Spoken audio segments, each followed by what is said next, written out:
Hi friends, வணக்கம். இன்னைக்கு இறைவி படத்தோட ரிவ்யூ பார்க்க போகிறோம். இறைவி படம் கார்த்திக் சுப்ராஜோட 3வது படம். பிஸா ஜெயலலிதாவுக்கு அப்புறம் இறைவி.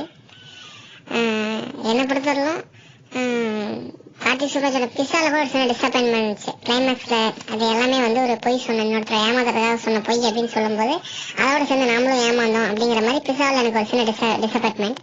ஜெயலலிதா எனக்கு ரொம்ப பிடிக்கும். 3வது இறைவி. இந்த இறைவி படம் வந்தோன்னு எல்லா ரிவ்யூவர்ஸும் சேர்ந்துட்டு அந்த படம் இது இல்லை, சீசன் ரூரல் போய் அதை சிட்டியில் வேணா விடும் அப்படின்னு சொல்லி ரிவ்யூ பண்ணிட்டு இருக்காங்க. எனக்கு ஆனால் அது ரொம்ப ஆச்சரியமா இருக்கு. ஏன் அப்படின்னு சொல்லி கேட்டிங்கன்னா, ரீசெண்டாக வந்த படங்கள் இப்போ இந்த ஜீரோன்னு ஒரு படம் வந்துச்சு. அதுக்கப்புறம் உத்தம வில்லன், இந்த மாதிரி படங்கள்லாம் எனக்கு சுத்தமாக அண்டர்ஸ்டாண்ட் புரியவே இல்லை. எனக்கு அந்த மாதிரி ஆள் நான் அந்த மாதிரி எனக்கே இறைவி படம் நீட்டாக புரிஞ்சிச்சு. அது எப்படி மற்றவங்களுக்கு என்ன மாதிரி இருக்கவங்களுக்கு புரியாமல் போகும் அப்படின்னு சொல்லி எனக்கு தெரியல.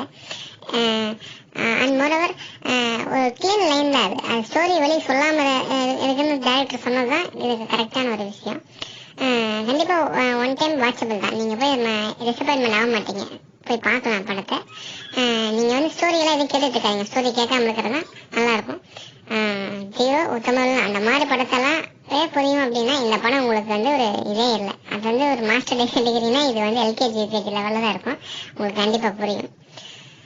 Thank you friends.